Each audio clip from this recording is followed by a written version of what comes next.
ونجاهم بمغفرته من دار الأشقياء وأسكنهم بفضله ورحمته فسيح دار الأتقياء. أشهد أن لا إله إلا الله وحده لا شريك له شهادة من نزه ربه عن الشرك ونفى وهو حسبنا في كل حال وآن وكفى. وأشهد أن سيدنا وحبيبنا وشفيعنا مولانا محمدا عبده ورسوله أزكى الأنام شرفا. صلوات الله وسلامه عليك يا رسول الله أنت النبي المصطفى وعلى آلك وأصحابك أهل الصدق والوفاء ومن اتبعهم بإحسان إلى يوم واتبعهم بإحسان إلى يرث الله الأرض ومن عليها بحيث لآثاره مقتفى. تصديقا لقوله تعالى والذين آمنوا وعملوا الصالحات لنبوئنهم من الجنة غرفا. InsyaAllah sore hari ini kita manfaatkan untuk tadabbur surat Al-Hujurat. Sudah hafal semuanya surat Al-Hujurat ya. Dan kita baca terlebih dahulu. Saya bacakan dan diikuti bersama surat Al-Hujurat ayat 10. A'udzu billahi minasy syaithanir rajim. Silakan. A'udzu billahi minasy Bismillahirrahmanirrahim.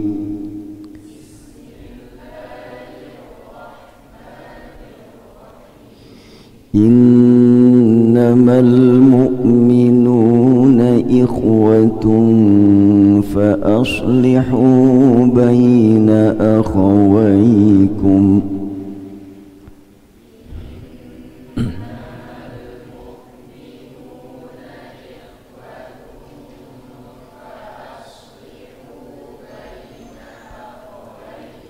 Wattaqullaha la'allakum turhamun.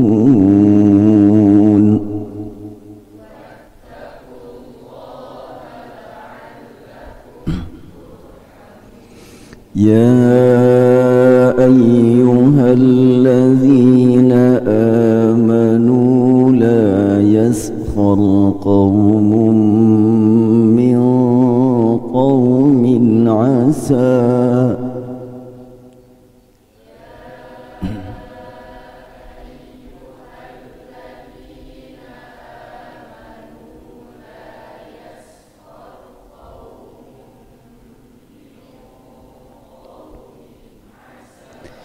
asa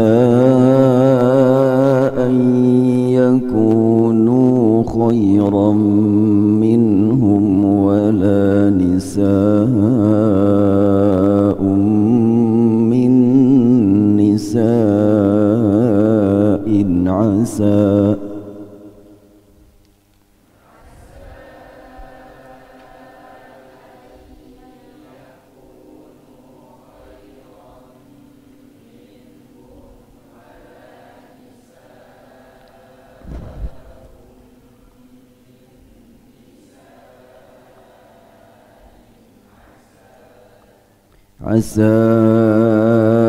an yakunna khairan minhun.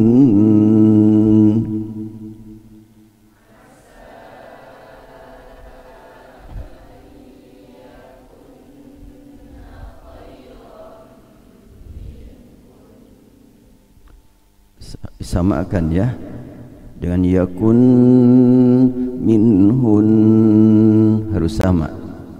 An-nya itu gunahnya itu adalah sama. Ketika waqaf, ketika lanjut sama-sama nun musyaddadah dibaca dengan gunnah.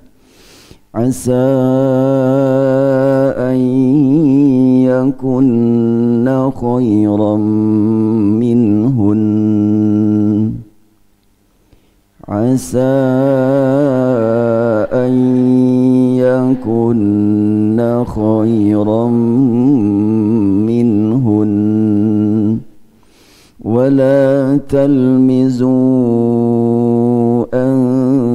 أنفسكم ولا تنابزوا بالألقاب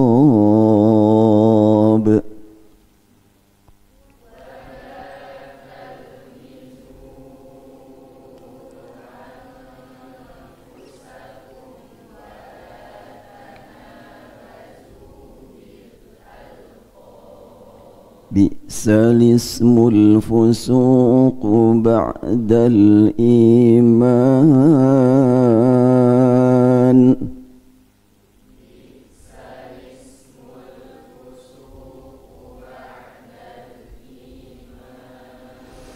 ومن لم يتب فأولئك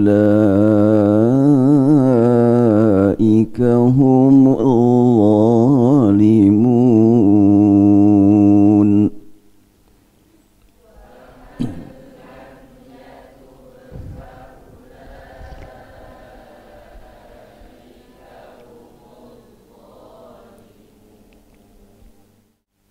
Surat ini surat yang penuh dengan pembinaan kehidupan berumah tangga dan bermasyarakat. Kita ambil ayat 10 yang menekankan pentingnya memelihara persaudaraan. Pada waktu yang lalu di sini saya membahas tentang masalah yang sedang hangat di media, berbicara tentang musik, dan ternyata cukup banyak yang bereaksi dengan bahasan ini. Ada yang pro dan ada yang kontra terhadap bahasan saya. Maka melalui kajian ayat ini saya sampaikan kepada semua pihak yang mendukung dan yang mengkritik, saya sampaikan kepada semuanya rasa cinta saya kepada mereka. Uhibbukum fillah, karena semua yang menyampaikan komentar semuanya pembaca Al-Quran, semua orang yang beriman, semua yang berjuang ingin menjadi orang yang cinta Allah, cinta Rasul, semuanya adalah saudara-saudara kita. Dan kepada para pendukung, doakan saya biar ikhlas dan jangan bangga diri dengan adanya dukungan. Dan kepada orang yang menyampaikan kritikan secara halus dan secara kasar, secara lembut dan secara pedas, saya sampaikan kepada mereka semuanya sangat jelas sekali dalam hati saya, Allah Maha tahu, saya mencintai mereka karena Allah. Sebab dalam kehidupan itu harus ada penyeimbang, ya. Istilah para negarawan, apabila dalam bernegara maka ada oposisi, itu penyeimbang. Sebab apabila semuanya mendukung pernyataan saya, boleh jadi saya tidak akan mengetahui kekurangan dan tidak akan terpanggil untuk mencari dalil-dalil yang lebih lanjut, lebih luas lagi. Tapi dengan adanya yang mengkritik, yang menyampaikan ya teguran dengan kalimat ini orang termasuk abu-abu termasuk yang tidak jelas atau termasuk yang tidak ikut sunnah, maka saya sampaikan kepada mereka semuanya, jazakumullah ahsana jaza. Dengan kalimat tersebut saya harus lebih meningkatkan cinta saya kepada sunnah Rasul. Biarlah orang mengatakan negatif, selama memang di hadapan Allah kita dicintai Allah. Untuk membuktikan bahwa kita ingin mendapatkan cinta Allah, cintai semua orang yang beriman kepada Allah walaupun mereka dalam hal tertentu berseberangan dengan kita. Sebab orang yang berseberangan dengan kita dalam pemikiran sehingga menyampaikan kritikan, itu adalah merupakan penyeimbang yang dapat kita ambil positifnya, sehingga kalau tidak ada yang berseberangan dengan kita, kita akan merasa hebat terus, gak akan merasa terpanggil untuk mencari jalan memahami yang berbeda. Maka dengan adanya disampaikan, dan juga saya biasa ya kalau pemanya ada kalimat yang kurang pas, saya juga waktu itu menyampaikan bahwa ketika Rasulullah SAW nutup wajah kemudian ada 2 orang wanita, anak-anak nyanyi-nyanyi sambil mukul-mukul. Maka saya bilang waktu itu, Umar menghardiknya. Alhamdulillah ada yang mengingatkan, bukan Umar Ustaz, Abu Bakar katanya. Jazakallah khairan. Memang lisan itu kadang-kadang tidak terkontrol ya.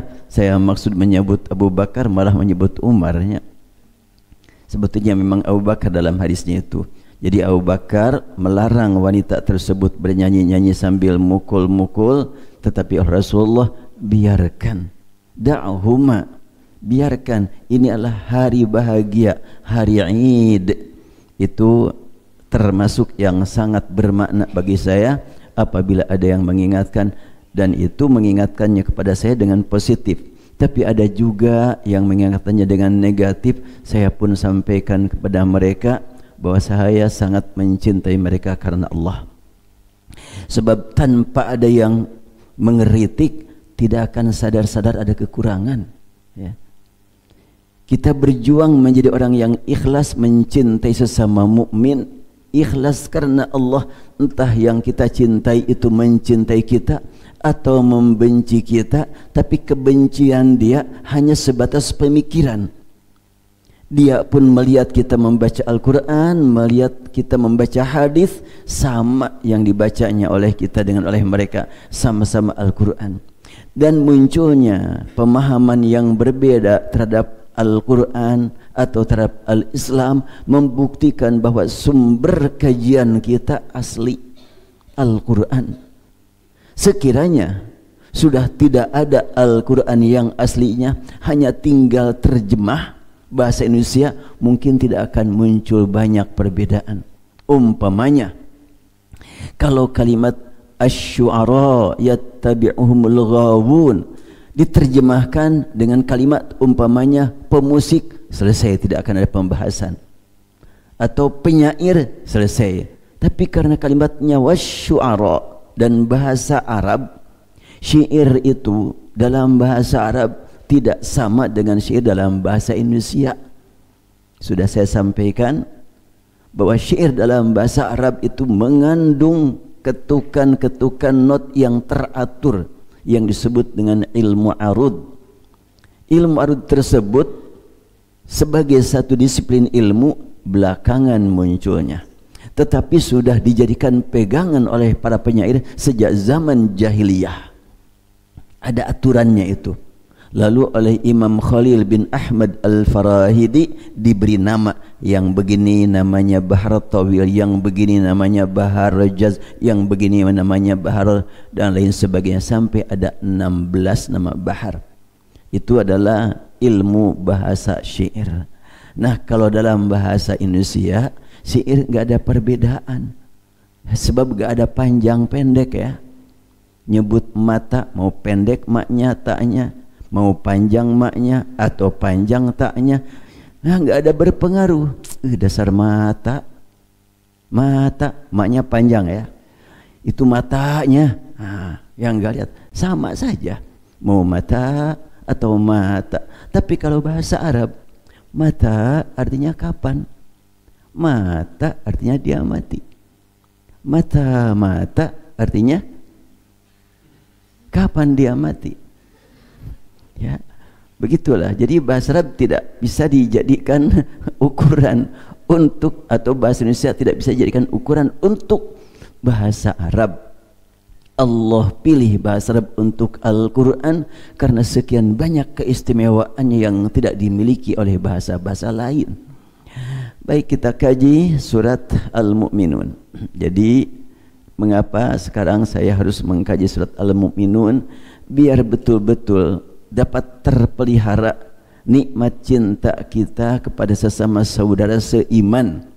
Betapapun banyaknya perbedaan dalam memahami Al-Quran, dalam memahami sunnah, selama orang yang berbeda dengan kita itu, yang dia baca sama Qurannya, yang dia baca sama hadisnya, saudara kita. Yuk kita tingkatkan kecintaan berlandaskan keimanan.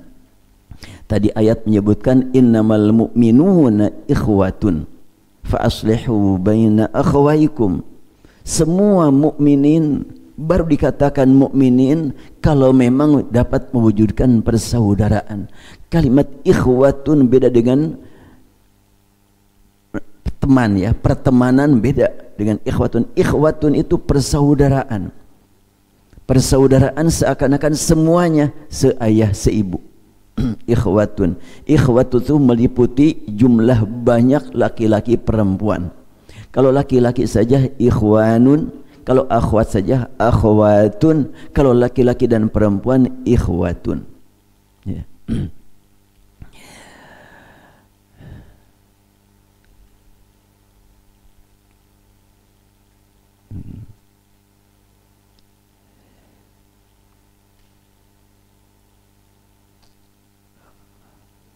Bukan yang ini ayatnya.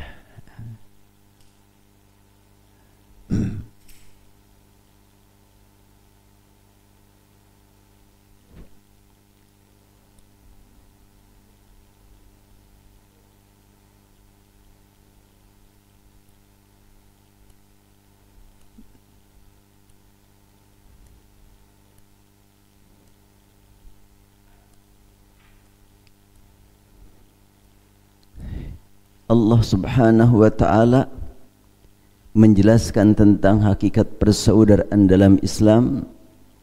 Itu ternyata banyak tantangannya, banyak rintangannya, yang saat ini sekian banyak saudara-saudara kita yang sama-sama sholat menghadap ke Ka'bah, yang sama-sama membaca kitab suci dari Al-Quran, tapi banyak yang terganggu rasa cintanya kepada sesama mukmin akibat terpengaruh oleh lingkungan.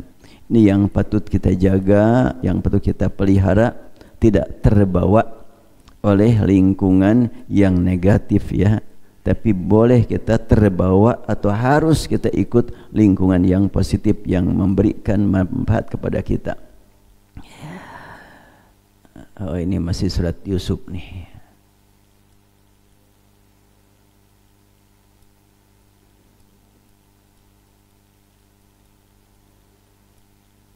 Lupa tadi tertutup.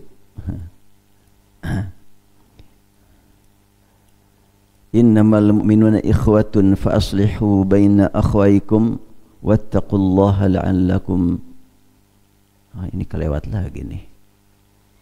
Baik. Ini surat belum ya.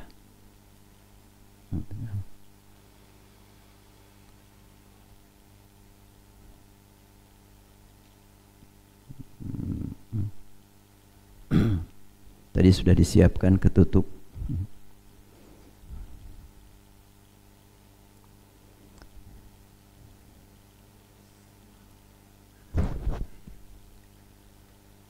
Allah Subhanahu wa ta'ala, nah ini dia.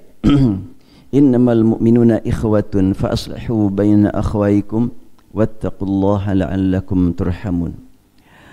Wa mimma yatarattabu ala hadhil ukhuwati ay yakuna al-hubbu was-salam wat-ta'awun wal-wahdatu hiyal asl fil jama'atil muslimah. Kalau kita ingin mewujudkan persaudaraan yang sebenarnya, maka hendaklah kita wujudkan rasa cinta, kedamaian, tolong menolong, dan ada kesatuan. Itu adalah merupakan prinsip dalam mewujudkan jamaah muslimah, dalam mewujudkan jamaah yang islami. Wa ayyakuna al-khilafu awil qitalu huwa al-istisna'u alladhi yajibu an yuradda ila al-asli fawra wuqu'ihi. Bila terjadi perselisihan pendapat, persengketaan, bahkan sampai terjadi permusuhan, itu adalah merupakan pengecualian yang harus segera dikembalikan kepada asal. Pada waktu itu juga, apa asalnya? Saudara. Yang berseberangan dengan kita, saudara. Saat ini sedang ada 3 kelompok yang begitu panas di media, saling serang menyerang, menggunakan istilah-istilah yang memang kalau tidak kita sikapi dengan positive thinking menyakitkan. Tapi kalau kita bersikap dengan positive thinking, insya Allah itu motivasi untuk meningkatkan taqarrub kita kepada Allah, yang akan berguna buat peningkatan keimanan kita, taqarrub kita, dan juga akan meningkatkan usaha kita untuk berjuang membuktikan hakikat persaudaraan berlandaskan keimanan. Dia menyerang saya, mukmin, iya mukmin, buktinya sholat sama dengan kita, alhamdulillah. Saya dulu pernah didatangi seorang ibu saat ibadat haji. Pak Ustadz, saya itu sedang ada masalah berat.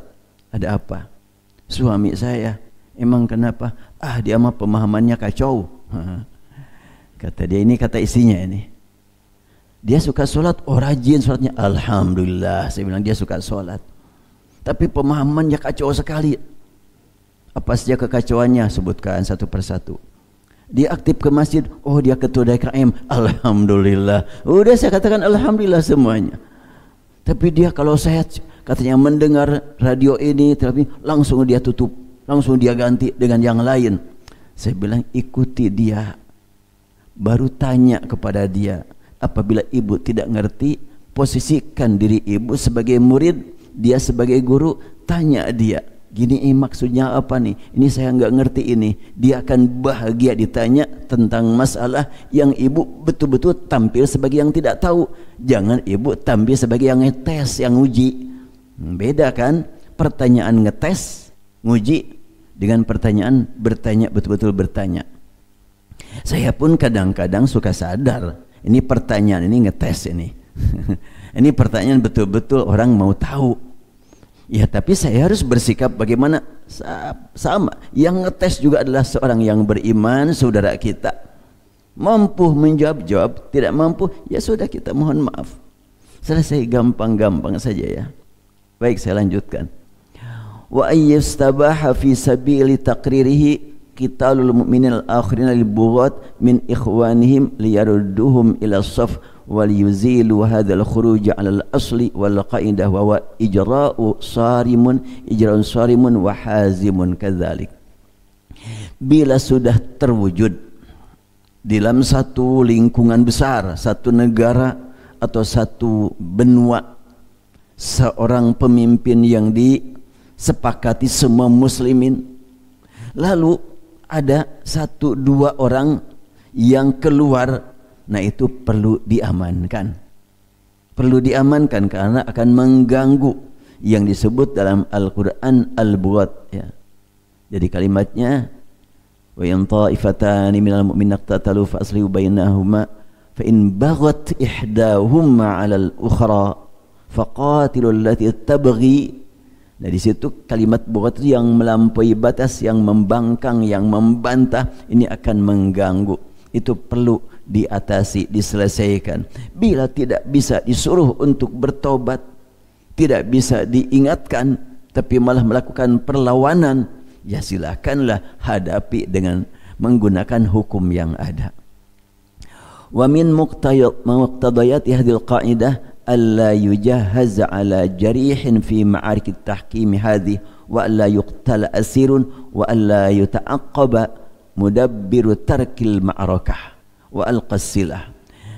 Kaidah atau prinsip dalam menghadapi sekian banyak masalah yang terjadi dalam satu lingkungan, jauhi aksi yang membuat luka, jauhi. Tetapi upayakan meyakinkan orang yang tidak sesuai dengan pemikiran kita, yakinkan dengan pemikiran lagi. Jangan sampai mengeluarkan kata-kata yang menyakiti, apalagi fisiknya. Nah saat ini disaksikan lontaran kalimat-kalimat melalui media sosial yang menyakitkan. Berarti memang Al-Quran sudah menyatakan sejak dahulu, innamal mu'minuna ikhwatun, itu adalah merupakan prinsip buat kita, ditujukan kepada orang yang beriman, bahwa di dalam kehidupan orang yang beriman banyak godaan, banyak gangguan yang merusak persaudaraan. Manakala muncul satu upaya untuk merusak persaudaraan, maka yang merusak segera diselesaikan, diatasi, didekati dengan sebaik mungkin, diberi hukuman terbawi atau sanksi terbawi, sanksi yang mendidik, bukan sanksi yang membuat dia malah semakin jauh, tapi yang mendidik. Saat ini ya disaksikan di media saling serang menyerang dengan kata-kata yang kotor, kata-kata yang menyakitkan. Kita jangan mengikuti kata-kata tersebut, dan kita sampaikan kepada semua pihak rasa cinta kepada mereka berlandaskan keimanan, karena semua mereka beriman kepada Allah dan Qur'annya, beriman kepada Rasul dan sunnahnya. Adapun cara memahami Qur'an dan cara memahami sunnah ada perbedaan, itu realita terjadi sejak zaman Rasulullah, zaman sahabat, zaman tabi'in. Wala tukhadhu amwalul bughati ghanimatan. Bila terjadi pertempuran antara pasukan muslimin dengan orang-orang yang membangkang, lalu yang membangkang kalah dan meninggalkan harta, jangan dipandang harta tersebut halal sebagai ghanimah. Enggak, karena sama-sama mukmin. Muncul di media sosial, wallahu alam siapa yang nulis, mungkin juga adalah pihak keberapa yang ingin memperuncing perbedaan pendapat antara sesama ustaz, sesama pembaca Al-Quran dan hadis. Dia berkata, pokoknya tidak ikut cara ini sesat, boleh kita perangi, halal darahnya, halal hartanya. Jangan-jangan itu orang kafir itu yang membuat itu kalimat itu. Kita jangan sampai terpancing dengan kalimat-kalimat tersebut, karena kalau betul-betul dia mengkaji Quran, mengkaji sunnah, gak akan berkata begitu. Itu ada itu di media. Jadi komentar, pokoknya kalau tidak ikut manhaj ini, tidak ikut kelompok ini, halal darahnya. Wah, itu memang adu domba itu. Hati-hati kita.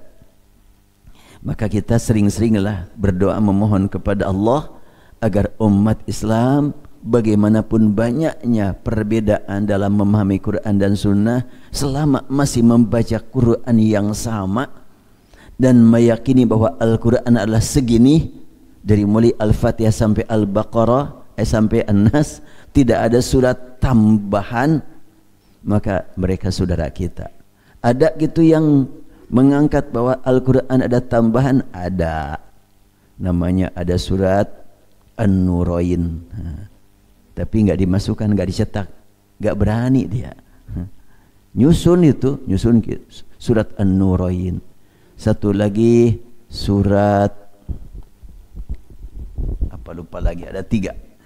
Surat An-Nurain itu kan ya ayyuhalladzina aminu bin nuraini, kalimatnya begitu. Ikut-ikutan juga susunannya.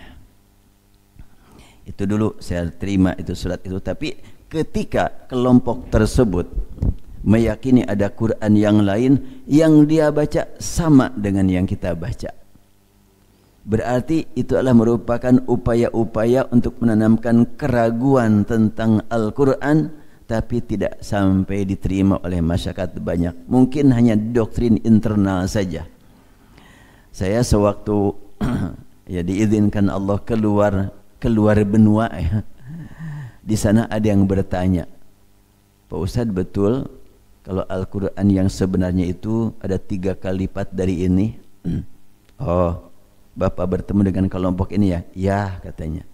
Ya, minta aja sama dia, ada enggak?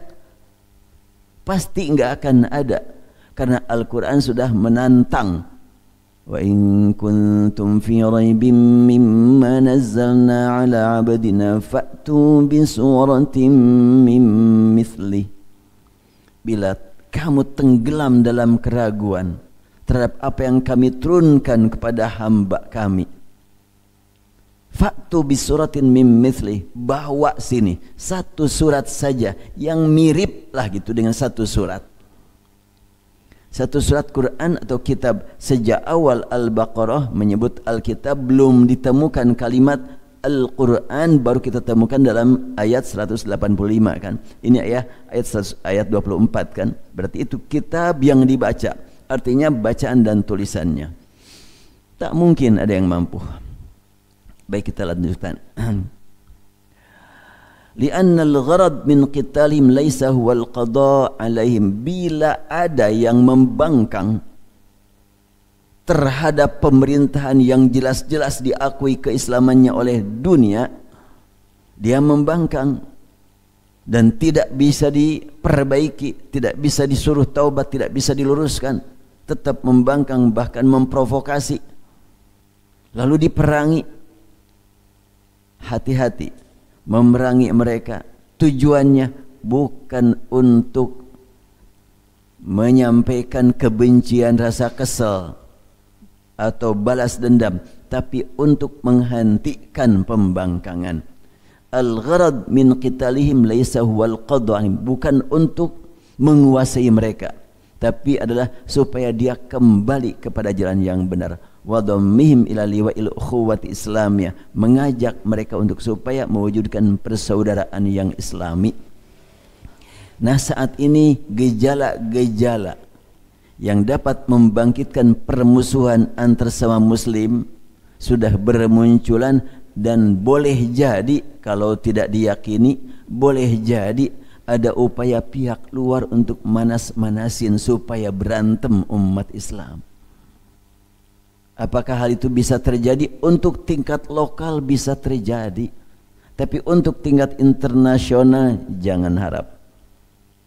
Karena ada pemersatu umat. Ada pemersatu umat di samping berupa akidah dan juga berupa tempat. Ada pemersatu umat. Sebentar lagi umat Islam akan disaksikan dunia sebagai umat yang paling besar dan bersatu, berdesakan di Masjidil Haram. Ada yang keinjak, ada yang kejepit, enggak ada yang marah. Ketika mereka terkena sesuatu yang tidak diharapkan, paling hanya istighfar, langsung menghadap kepada Allah. Enggak ada kalau menginjak, siapa nih yang menginjak nih? Ku kejar dia sampai di mana? Enggak begitu. Ketika pemainnya lagi tawaf, keinjak, langsung astagfirullahaladzim. Kejepit, langsung astagfirullahaladzim. Luar biasa. Bahkan sewaktu lempar jumroh di Mina, itu ada gitu yang berdarah kena ke jidatnya. Enggak ada, siapa nih? Enggak ada yang begitu. Tapi paling-paling langsung saja menghadap kepada Allah. Dosa apa saya, ya Allah, astagfirullah, ampunilah. Paling begitu. Alangkah indahnya kalau itu dipraktekkan dalam kehidupan kita sehari-hari. Apabila ada yang menyakiti kita, entah dengan lisan, entah dengan tulisan, langsung menghadap kepada Allah, ya Allah, ampuni dosa aku. Ini saya diingatkan dengan orang yang menghina saya. Sebab memang saya adalah orang yang hina di hadapan engkau. Kalau tidak engkau angkat derajat saya, pasti akan hina terus. Karena itu aku berjuang untuk mendekati engkau, ya Allah. Karena inna akramakum indallah atqakum. Tidak masalah dihina orang kalau bukan dihina oleh Allah.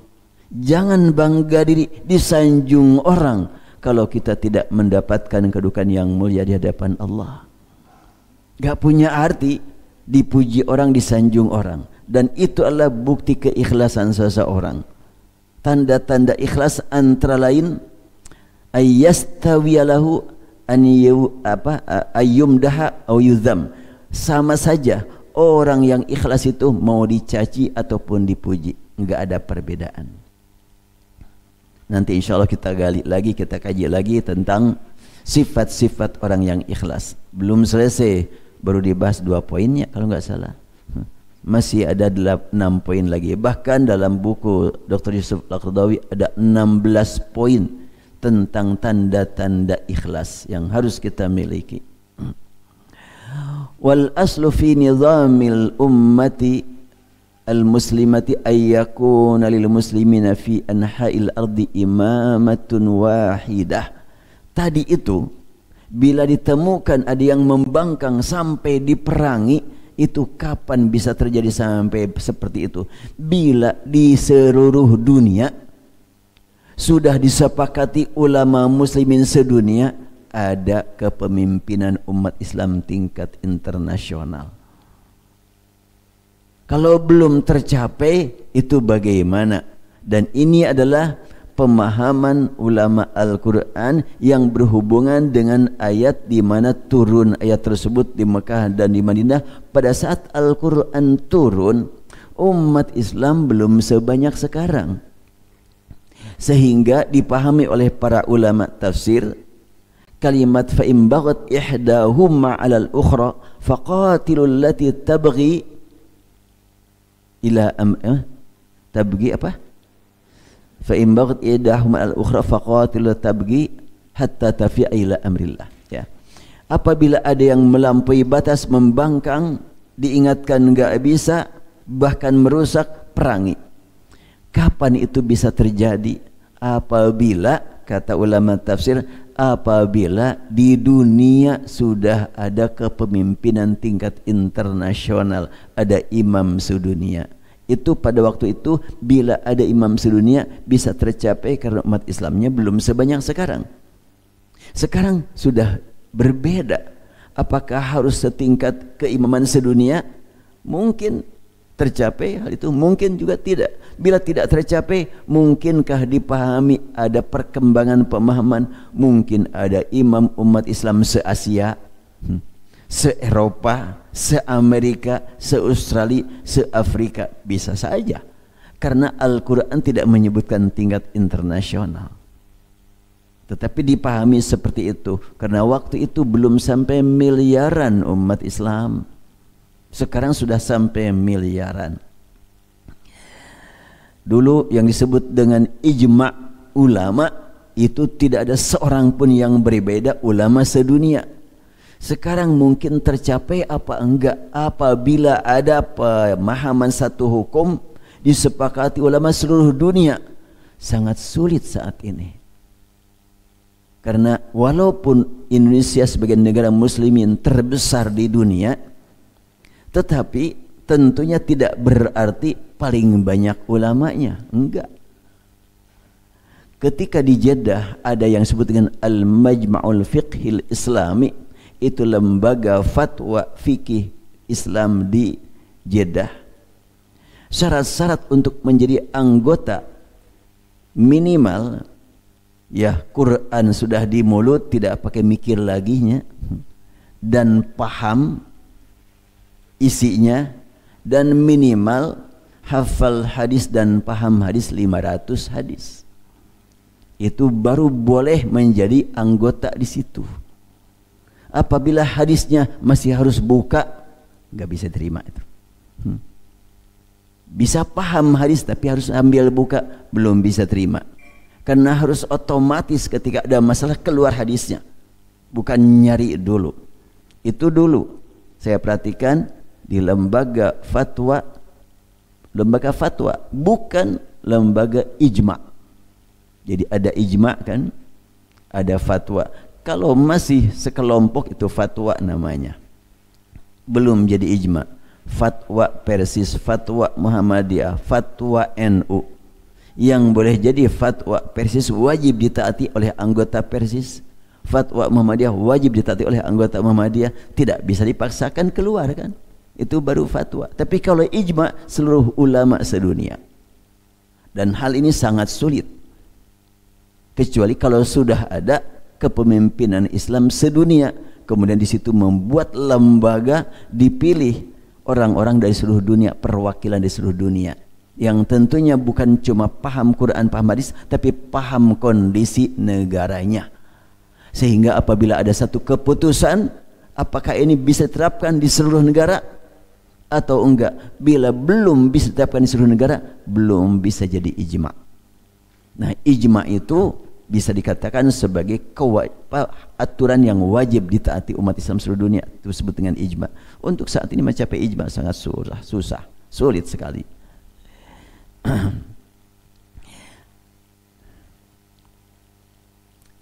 Wal aslu fi nizamil ummatil muslimati ay yakuna lil muslimina fi anha'il ardi imamatun wahidah. Peraturan tadi bisa diterapkan kalau di seluruh dunia sudah ada kesepakatan umat Islam seluruh dunia, ini imam kita sedunia. Saat ini belum. Di mana gitu imam umat Islam sedunia? Belum ada. wa annahu idza buyi'a li imamin wajaba qatlus tsani, apabila sudah disepakati ulama sedunia, ini imam kita sedunia, lalu ada satu atau dua kelompok yang tidak mau ikut menyetujui imam tersebut, itu bisa diperangi. Fa in baghat ihdahuma al-ukhra wa'tibaruhu wa man ma'ahu fi'ah baghiyah yuqatiluhal mu'minuna ma'al imam. Nah, di sini yang penting kita perhatikan nih. Bila ada satu kelompok yang membangkang, maka mukminun hendaklah memerangi pembangkang tersebut bersama imamnya. Nah, untuk bersama imam, bagaimana kalau ada yang membangkang di Afrika, imamnya ternyata ada di Jakarta gitu, kan susahnya. Oleh karena itu sangat mungkin pemahaman ini dikembangkan. Wallahu alam, bisa disepakati ataukah tidak.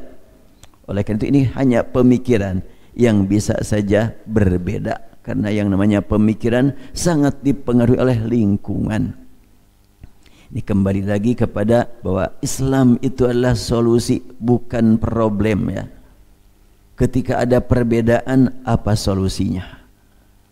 Jangan sampai diperuncing perbedaannya. Solusinya apa? Itu yang harus kita cari. Al-Islamu huwal hal. Di Mesir ada sekelompok umat Islam para dai yang terbina. Pembinaannya sangat mengagumkan. Lalu membuat satu hizib namanya Hizbul Amalil Islami dengan brand Al-Islamu huwal hal. Islamlah satu-satunya solusi. Cara mereka melakukan pembinaan saya belum menemukan di Indonesia. Saya waktu di sana sempat berinteraksi dengan mereka. Berangkat dari Kairo, naik kereta menuju Iskandariyah atau Alexandria. Sampai di sana saya sholat di Masjid An-Nur, masih ingat, sholat Jumat. Berdua waktu itu dengan orang Bogor. Kemudian selesai sholat Jumat, ada yang negur saya, kamu dari mana, mau kemana? Yang negur saya adalah langsung imamnya, imam masjid waktu itu. Karena mungkin dilihat ini ada orang asing nih, beda hidungnya gitunya. Entah hidungnya, entah pastor tubuhnya yang berbeda lah. Maka saya ditanya dari mana mau kemana, saya sebutkan dari Indonesia. Sekarang sedang libur kuliah, maka saya ke sini. Mau kemana? Saya bilang mau cari guru. Guru apa? Guru yang membina saya, yang mendidik saya agar saya pulang nanti ke tanah air berguna buat umat. Pertanyaan kedua, bagaimana sholat di negeri kamu? Saya bilang secara aktivitas gerakan fisik, sholat di sana aman, tidak ada gangguan. Yang gangguan ketika kita menerapkan isi sholat dalam kehidupan. Kalimat itu jadi catatan buat mereka, karena para ulama yang nanya. Akhirnya mereka bisik-bisik. Setelahnya bisik-bisik, nanya lagi kepada saya, sekarang kamu silahkan pilih, mau ikut ini, mau ikut ini. Saya jawab, saya adalah kal mayit tetapi dikasih makan. Canda aja, saya adalah sebagai tamu seperti mayit, tapi mayit mah nggak dikasih makan, saya mah bisa makan. Akhirnya ketawa juga mereka. Nah sekarang kalau gitu katanya, kata seorang, yuk ikut saya. Saya ikut dia. Berangkat dari situ naik taksi.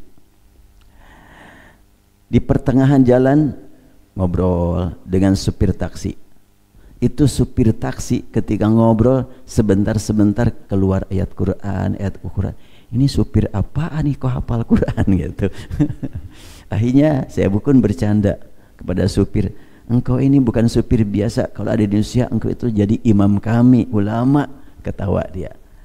Setelah itu saya di perjalanan ditanya lagi, nanti sampai di tujuan kita akan makan. Saya tanya, kamu pilih sendiri, nanti mau makan dengan ikan ataukah dengan ayam atau dengan daging? Saya bilang ya saya ikan aja. Langsung saya belok ke tempat jualan ikan di pinggir danau. Kemudian diperkenalkan, ini saudara kita dari Indonesia. Ngambil ikan gak tahu berapa lah, banyak lah. Pas mau dibayar, Kata yang menjual ikan, kamu menghalangi saya untuk beramal baik ya. Kenapa kamu harus bayar? Saya nggak terima. Akhirnya dipaksa, terimalah. Saya juga ingin menghormati tamu. Jangan kau halangi saya beramal baik. Baiklah kalau gitu, jazakallah khairan, sudah. Kemudian setelah itu belok lagi ke tempat minum, ya minuman dingin, minuman panas di situ. Pas mau dibayar, nolak juga. Jangan kau halangi aku beramal baik. Sama-sama aku juga ingin menghormati tamu. Enggak mau dibayar, udah. Itulah dibina orang seperti itu ya. Sampailah di tempat tujuan, namanya Edco, 40 kilo perjalanan. Setibanya di sana, saya langsung dibawa ke rumah. Sampai di rumah, saya berdua waktu itu bawa rangsel. Mana rangsel kamu? Ini. Langsung diperiksa di rangsel saya, ada pakaian-pakaian saya diambil oleh dia. Nih, ganti pakaian kamu dengan pakaian di sini. Saya diganti pakaian yang di situ diambil dan dicuci dan disetrika. Kemudian semalaman saya dikerumuni orang banyak, orang kampung, mungkin anehnya. Ini ada orang asing nih, tapi ngomongnya bisa dipahami oleh mereka gitu. Justru saya tidak paham mereka. Mereka paham bahasa saya nggak paham bahasa mereka. Kenapa? Karena mereka orang kampung ngomong bahasa Arab kampung. Sedangkan saya kan bahasa Arab Indonesianya. Ya, saya memperhatikan kawaid bahasa Arab. Akhirnya ketika saya ditanya oleh orang kampung di situ, gak ngerti, saya bilang, tolong terjemahkan. Maka diterjemahkanlah bahasa Arab ke bahasa Arab. Bahasa Arab kampung ke bahasa Arab formal. Ya, seperti kan matajita, kata orang kampung imtigeh. Nah, coba matajita jadi imtigeh, jauh amat ya. Fauqa taqatihi fuqtuh, kan bingung saya. Tapi sebetulnya itulah dialek itu. Nah, kemudian sewaktu tiba waktunya makan, di meja ada ikan dibakar gitu.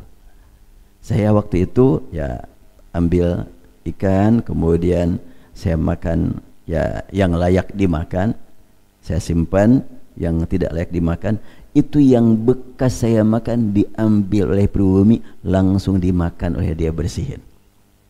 Setelah itu diambilkan buat saya, diambilkan dagingnya dari ikan itu, kemudian rusuk-rusuknya dipindahkan ke piring dia, langsung dibersihin sama dia, dimakan. Saya sampai kaget seperti ini. Lalu setelah itu selesai makan, kemudian kumpul ada sekitar 20 orang makan tambahan kue. Sudah duduk di situ di kursi, lalu seseorang langsung ngambil kue, dipotong-potong, dia langsung nyuapin semua yang hadir di situ. Disuapin terus. Ya Allah. Kemudian sewaktu di perjalanan, nah ini perjalanan sangat indah sekali. Saya tidur di malam hari, kemudian subuh, habis salat subuh, kata salah seorang yang di situ, sekarang siap-siap mau kemana? Saya bilang, ke lapang. Ke lapang, ternyata lapangan bola. Sampai di tempat lapangan bola masih gelap, belum mulai mainnya. Tapi berdatanganlah dari masjid. Ketika ada yang datang terlambat, ditanya, kamu sholat tadi di mana? Sholat berjamaah? Iya, tadi terlambat. Dicatat itu. Jadi yang terlambat dicatat. Jadi sebetulnya kenapa subuh-subuh ke lapangan? Biar diketahui orang yang disiplin waktu untuk sholat. Kemudian setelahnya tiba untuk bermain, maka seorang ustadz menyampaikan pesan dulu. Silahkan kalian main dan buktikan bahwa kalian ikhwatun. Fa'aslihu baina akhwaikum. Cukup pesan dari imam, buktikan bahwa kalian bersaudara. Udah gitu aja. Maka bermainlah, bukan kesebelasan lawan kesebelasan, mungkin ke-20-an. Soalnya masuk aja main. Ketika dari kelompok A ke kelompok B sudah mulai bermain, dan dari kelompok B ada seorang membawa bola yang begitu bagus, wah udah kayak belutnya, Sampai bola masuk ke gawang A, maka yang pihak dari gawang A langsung memeluknya, Allahu Akbar, Allahu Akbar, Allahu Akbar. Itu yang kalah itu menyambut dengan takbir. Yang menang senyum-senyum aja. Enggak ada gerincak jingkrak itu menghina, enggak ada. Wujudkan persaudaraan, semuanya adalah saudara kita. Maka selesailah main, kemudian kumpullah para ustadz di situ. Permainan telah berlangsung, alhamdulillah, dan setelahnya kami rapat, maka permainan ini dimenangkan oleh kelompok A, yaitu yang kalah tadi. Dan kelompok B senang-senang saja, nggak ada masalah. Kita itu kan berniat untuk mewujudkan persaudaraan. Allah yang menilai sebenarnya, bukan manusia. Dan ini tertanam dalam kehidupan sehari-hari. Mereka sayang, menyayangi, cinta, mencintai semata-mata karena Allah, bukan karena urusan kepentingan duniawi. Ya, kita lanjutkan bahasannya. Wa ala hadzal asli qama al-Imam Ali radhiyallahu anhu biqitalil bughati fi wuq'atil Jamal wa fi wuq'ati Siffin, wa qama ma'ahu biqitalihim ajilla'us sahabah ridwanullahi alaihim, wa qad takhallafa ba'dhum 'anil ma'rakah minhum Sa'dun wa Muhammad bin Maslamah wa Usamah bin Zaid wa Ibn Umar radhiyallahu anhum, imma li annahum lam yatabayyanu wajh al-haqqi fi al-mawqif fi hinihi fa'tabaruha fitnatan, wa imma li annahum kama yaqulu al-imam al-Jassas rubbama ra'aw al-imam muktafiyan biman ma'ahu mustaghniyan anhum bi ashabihi fastajazu al-qu'ud anhu lidzalik. Terjadi pada zaman Ali bin Abi Thalib sebagai khalifah, terjadi ada pembangkang, tidak bisa disadarkan, membangkang terus, maka diperangilah mereka. Sejarah perang Jamal, perang Siffin, sekian banyak para sejarawan mencatat dalam buku-buku yang sudah memenuhi perpustakaan. Pelajaran yang patut kita ambil adalah bahwa ketika Ali sebagai Amirul Mukminin melihat ada yang membangkang, disuruh untuk segera bertaubat, bergabung dengan pemerintahan yang resmi. Mereka membantah, membangkang, bahkan menyebarkan fitnah, ya diperangi. Sewaktu Ali memerangi mereka, ada sebagian sahabat yang meninggalkan diri, tidak ikut berperang. Antara lain adalah Sa'ad, Muhammad bin Maslamah, Usamah bin Zaid, dan Ibn Umar. Kenapa orang ini tidak ikut? Dua kemungkinan. Mungkin masih mencari informasi yang tepat, karena belum paham benar kenapa memerangi orang-orang yang dipandang muslim juga. Atau karena memang menganggap, udah cukup tanpa kami juga. Sebab imam bersama mereka mungkin sudah merasa cukup tanpa kami. Tetapi kemungkinan yang pertama itu yang lebih bisa didukung. Tadullu ali ba'du aqwalil marwiyah kama yadullu ali marwiyah an Ibni Umar radhiyallahu anhu fi nadamihi fi ma ba'du al-annahu lam yuqatil ma'al imam.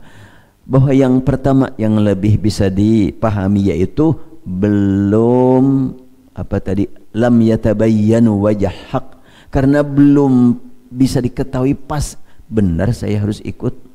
Nanti dulu, jangan-jangan perlu waktu dulu deh. Nampaknya itu yang lebih pasti. Ternyata dibuktikan oleh penyesalannya. Jadi Ibnu Umar menyesal tidak ikut. Wa ma'a qiyami hadzal asli fa inna an-nass al-Qur'ani yumkinu i'maluhu fi jam'il halat bima fi dzalika al-halati bima fi dzalika al-halatul istisnaiyatu allati yaqumu fiha imamani wa aktsar fi aktsari mutafarriq. Nah, ini tadi saya pahami seperti itu walaupun belum baca teks ini. Dulu zaman Rasul, umat Islam belum banyak, sehingga sangat mungkin seorang imam disetujui semua ulama. Bila ada yang membangkang, perangi.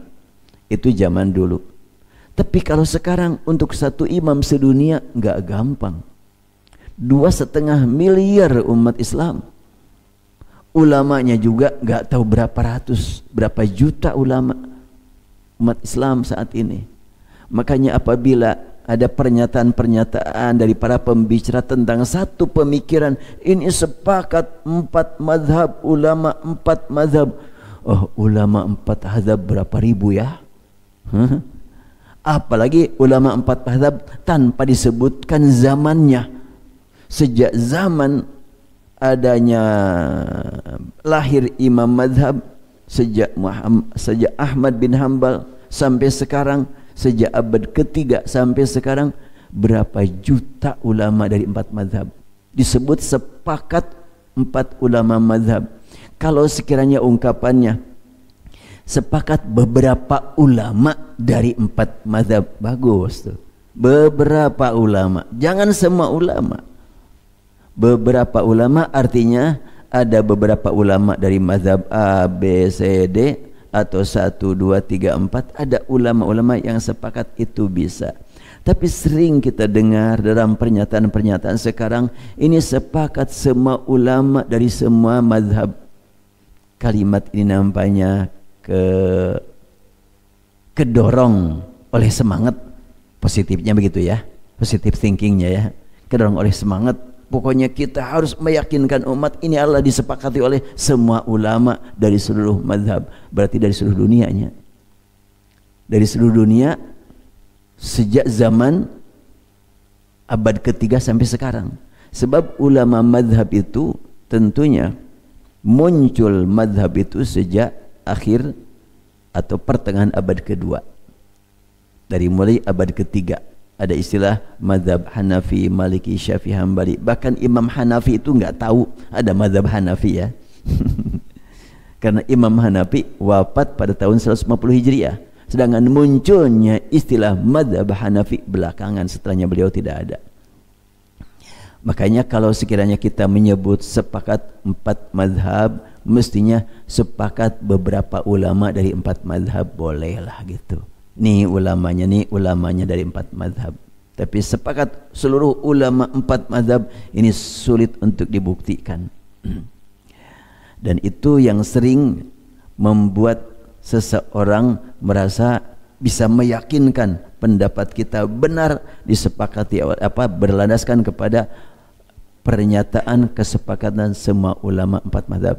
Itu seakan-akan bisa meyakinkan, tapi buat saya tentunya itu adalah semangat dia. Semangatnya kita hargai, tapi tidak dapat dibuktikan hal itu dengan real ya. Baik kita lanjutkan. Nah, di sini ada kalimat min aqtarin mutafarriqah mutabaidah min biladil muslimin. Boleh atau bisa terjadi setelahnya umat Islam tersebar ke seluruh dunia, mungkin ada 2 imam. Imam muslimin sebelah barat, imam muslimin sebelah timur, bisa terjadi seperti itu. Karena semakin luas umat Islam wilayahnya. Sekarang ya 2 miliar lebih umat Islam. Walaupun kalau media tidak mengakui jumlah umat Islam sampai 2 miliar. Tapi ada media yang lain, umat Islam lebih banyak daripada umat yang terbesar sebelumnya. Umat Islam saat ini terbanyak, tapi media tidak mau terima. Namun realita bisa kita buktikan. Ketika umat Islam berkumpul untuk kepentingan agama, maka kumpulan terbesar tidak bisa dikejar, tidak bisa ditandingi, didekati pun enggak oleh umat yang lain. Tapi kalau kumpul-kumpul bukan untuk agama, mereka juga bisa kumpul banyak. Tapi bukan untuk agama kan? Nonton artis gitu ya. Atau pertunjukan apa itu bisa jumlahnya banyak. Tapi untuk ibadah enggak ada yang sebanyak jumlah umat Islam.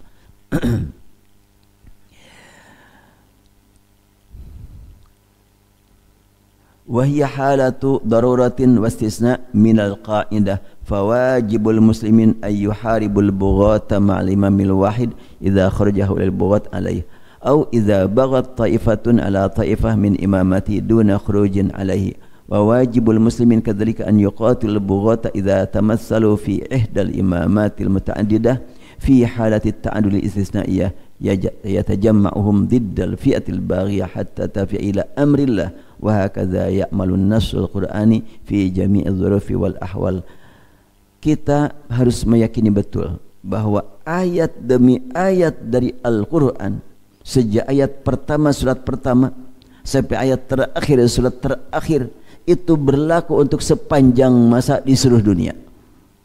Ya, harus kita yakini itu. Karena hudan linnas. Kalau hudan linnas, an-nas fi jami'il usur, di setiap zaman. An-nas fi jami'il aqtar, di semua daerah, di semua kawasan di seluruh dunia. Jadi kalimat hudan linnas itu untuk seluruh manusia. Makanya apabila ada orang yang membaca Al-Quran memaksakan irama daerah untuk daerah, silakan saja, selama tidak melanggar ilmu tajwid. Tapi jangan ditampilkan bacaan tersebut di depan orang yang hadir dari berbagai penjuru dunia. Di Indonesia pernah terjadi itu. Peringatan Isra Mi'raj di istana. Dibacakan Al-Quran dengan irama Jawa. Ini irama Kang Ridwan. Iya, itu ya Allah, orang-orang asing hadir waktu itu pada bengong. Hah, ini irama dari mana gitu. Tapi makhrijul hurufnya dipelihara oleh dia. Dia seorang qori, tajwidnya dipelihara. Cuma iramanya asing sekali. Saya perhatikan nih, hebat juga nih orang ini, dengan irama Jawa tapi bisa terpelihara tajwidnya. Kalau kita umpamanya mau baca Al-Quran pakai irama Sunda, susah. Surat Al-Lahab, tabat yada abi. Aduh, susah itu. Lahabi watab, kan parah tuh. Ya, susah itu. Kan nggak bisa, hancurlah tajwidnya. Oleh karena itu bahasa Arab itu dipilih Allah untuk Al-Quran sudah terbukti sebelum dibuktikan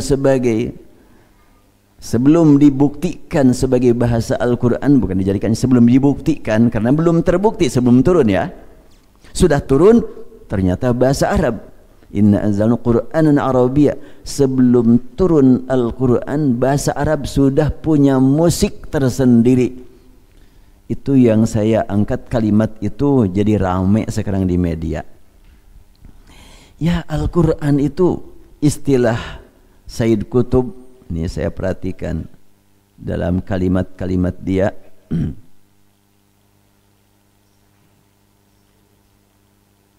Ini Sayyid Qutb ini adalah orang sastra dan dia sangat menjiwai Al-Quran, dan dia nulis namanya Fi Zilalil Quran. Kitab dia namanya Fi Zilalil Quran, artinya di bawah naungan Al-Quran. Ketika dia menjelaskan tentang wa qalu alhamdulillahilladzi adhaba 'annal hazana inna rabbana laghafurun syakur الذي أحلنا دار المقامة من فضله لا يمسنا فيها نصب ولا يمسنا فيها لغوب.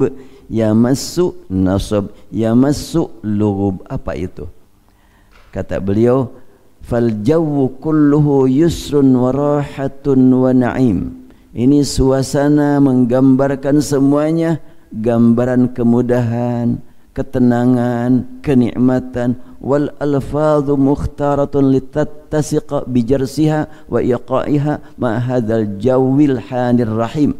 Kata dia, lafad-lafad dipilih oleh Allah untuk supaya bisa sesuai dengan pukulan-pukulan. Nah, jars itu kan lonceng ya.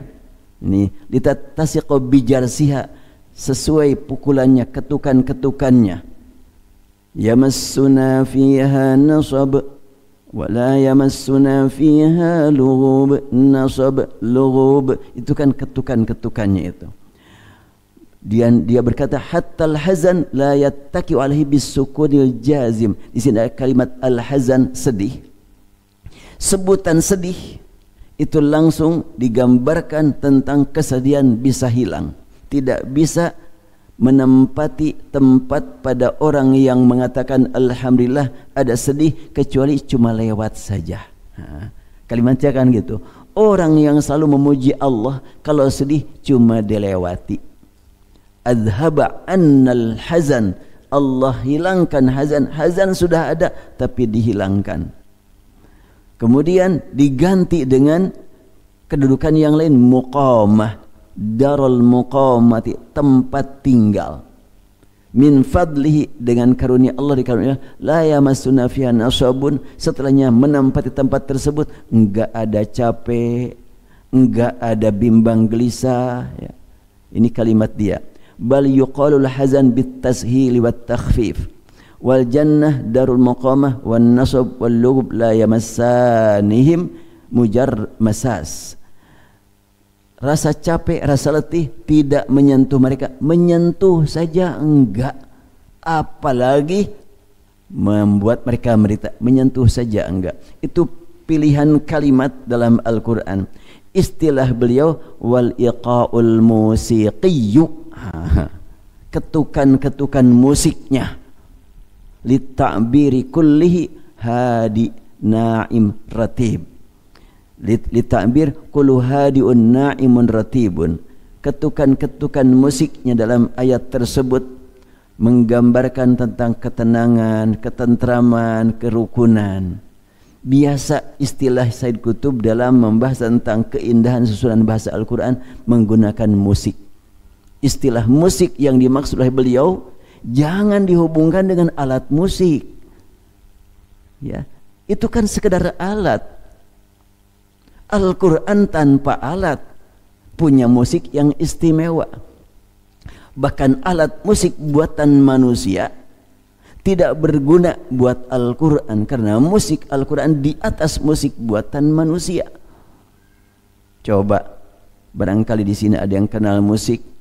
Ketika kita membaca satu ayat dengan irama yang tadi umpamanya, Qul a'udzu birabbin nas malikin nas ilahin nas. Silahkan yang main gitar kira-kira metiknya gimana itu? Bingung kan? Atau punya ganti dengan irama, Qul a'udzu birabbin nasi malikin nasi ilahin nas. Itu sikah namanya kan, dan itu sudah ada irama seperti itu sebelum Al-Quran turun.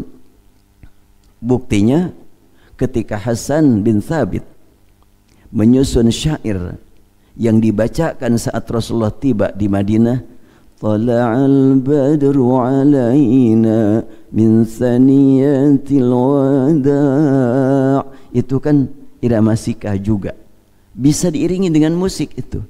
Tapi kalau sampai di Al-Quran, ya ayyuhan nasu taqu rabbakum, bingung tukang musiknya juga. Inna zalzalatas sa'ati syai'un 'azim. Yang seruling juga bingung. Kenapa? Karena Al-Quran punya musik tersendiri. Nah, gara-gara salah seorang pembicara menyebut asy-syu'ara, surat pemusik, diserang habis. Sebetulnya mungkin pembicara tersebut antara lain dia membaca tafsir seperti ini, Said Qutb menyebut musik untuk Al-Quran. Tapi musik Al-Quran jangan dihubungkan dengan musik buatan manusia. Dan penyair itu bisa membuat bait-bait syair kalau dia tahu musik. Enggak tahu musik enggak akan jadi syairnya. Syair Arab beda dengan syair Indonesia. Nah, nampaknya perlu saya perjelas lagi lebih luas nih. Masih ada waktu ya. yang sering diangkat dan susah dipertemukan beberapa istilah. Dalam Al-Quran ada kalimat lahwal hadis dalam surat apa? Az-Zumar ya. Lahwal hadis dipahami oleh sebahagian sahabat itu al-ghina. Padahal lahwal hadis liyudilla an sabilillah. Lahwal hadis diartikan al-ghina oleh Ibnu Abbas dalam kitab tafsir At-Tabari. Maksud lahwal hadis adalah al-ghina. Kita juga mesti mengetahui yang dimaksud ghina oleh Ibnu Abbas ghina yang mana. Sebab kalau semua al-ghina yaitu nyanyi disebut lahwal hadis, bertentangan dengan sabda Rasulullah. Rasul bersabda, "Ma adzina Allah li syai'in ma adzina li nabiyyin hasanil sauti yataghanna bil Qur'ani yajharu bih." Rasul sendiri yataghanna. Ini kan kalimatnya tidak ada yang sebanding dengan izin yang diturunkan kepada Nabi pembawa suara bagus. Izin apa? Izin yataghanna, berghina. Ghina itu nyanyi. Rasul yataghanna bil Quran. Jadi kalau ungkapan Ibnu Abbas menjelaskan tentang makna lawal hadis adalah al-ghina, ghina yang mana? Enggak secara mutlak. Enggak semua yang disebut dengan al-ghina itu bertentangan dengan Islam. Ada yang justru diperlukan untuk Islam. Antara lain untuk membaca Al-Quran. Dan membaca Al-Quran itu harus diyakini, dipahami, dinikmati. Karena Al-Quran petunjuk bagi manusia meliputi perasaan, pemikiran, dan keyakinan. Mengarahkan keyakinan supaya yang diyakini itu benar adanya. Mengarahkan pemikiran supaya yang dipikirkan itulah mengantarkan manusia untuk beramal yang produktif, yang berguna. Dan mengarahkan perasaan. Mau apa? Takut apa? Silahkan takuti dan harapkan yang pasti. Jangan yang tidak pasti ditakuti. Yang diharap tidak pasti juga. Harapkanlah yang pasti ada, yaitu harap dapat surga, takut kena neraka. Adapun yang ditakuti di dunia, yang paling ditakuti umumnya manusia, mati. Mungkinkah kita terhindar dari mati? Enggak mungkin. Kematian di hadapan manusia paling tidak disikapi dengan 3 sikap yang berbeda. Satu kelompok menyikapi mati sebagai akhir kehidupan. Itu yang dialami oleh sekian banyak orang di dunia yang tidak bertuhan. Bukan tidak punya Tuhan, tapi tidak bertuhan. Punya Tuhan, ya jelas mereka di bawah Tuhan kok. Tapi mereka tidak ngaku. Tuhan orang Kristen siapa? Tuhan orang Yahudi siapa? Ya Allah. Tuhan orang Konghucu Allah. Tuhan orang Kristen Allah. Ngaku enggak, nah itu yang bikin masalah. Iya. Tuhan orang agama Sinto Allah, cuma mereka enggak ngaku.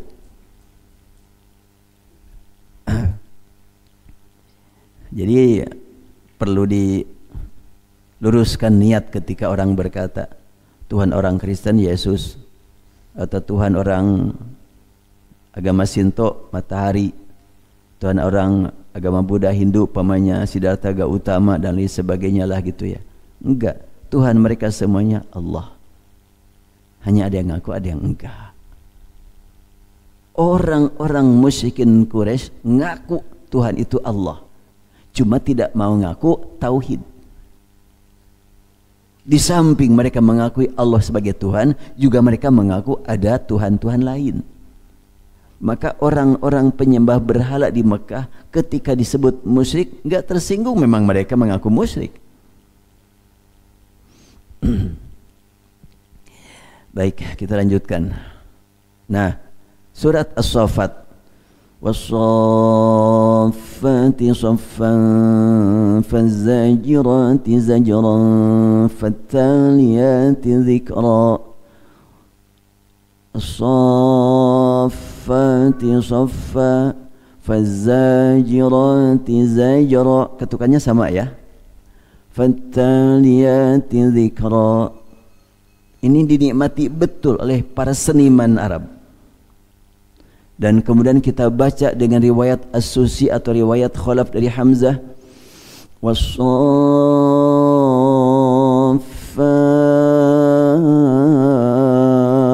saffa faz-zajirat zajra fattaliyat dzikra. Sama ketukannya itu disebutkan al-iqa'ul musiqi, istilah beliau, bukan istilah Syekhul Islam, bukan ya, istilah penulis. Dzalika ilal iqa'il musiqi fi surati wa huwa dzu tabi'in mumayyizin yattafiqu ma'a suwariha wa dhilaliha wa masyahidiha wa mawaqifiha wa iha'atiha al-mutalahiqatil 'amiqah.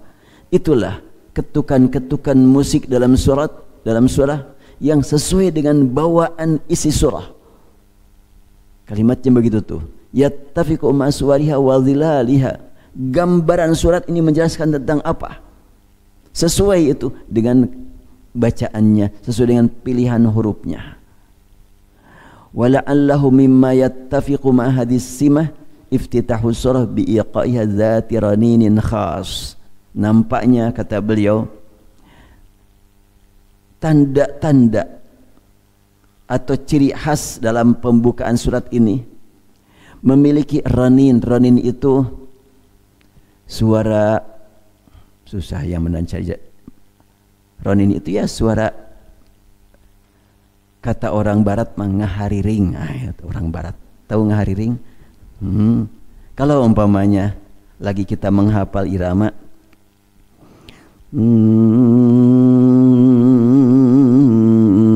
itu ronin itu ya. Sekarang mau diganti itu ngahariring, itu ronin itu. Itu kalau umpamanya kita mendengarkan Syekh Muhammad Ghazali, pemuda, seorang imam qari, suaranya sangat bagus. Dia ketika mau memberi contoh umpamanya irama soba, dia tidak langsung, dia ngaring dulu. Langsung dia ya ayyuhalladzina amanu. Itu kah ronin namanya itu. Jadi sebelum masuk itu ronin. Roninin khas. Ghafiridz dzamb qabilit taub syadidil iqab. Kan di sini dzamb, taub, iqab, itu kan roninnya itu. Ketukan-ketukan akhirnya itu ada. Dzat-tauli la ilaha illa huwa ilaihil masir. Dia bilang faka'annama hiya matariq muntazimatul jars thabitatul waqi mustaqirratul maqati wa ma'aniha. Kadzalika musanadah liiqa'iha al-musiqi. Kalimat al-musiqi dalam tafsir ini terulang-ulang berkali-kali. Oh, musiki, musiki, musiki. Arti musik dalam bahasa Arab lebih luas daripada musik dalam bahasa kita. Itu masalahnya. Musik dalam bahasa kita sangat erat hubungannya dengan alat.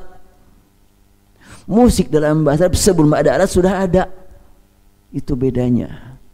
Nah, berarti kita harus membedakannya. Ada musik, ada alat musik. Jangan disamakan. Alat musik buatan manusia. Musik ada yang dari manusia, ada yang dari Allah. Kalau yang datang dari Allah pasti berguna untuk ibadah.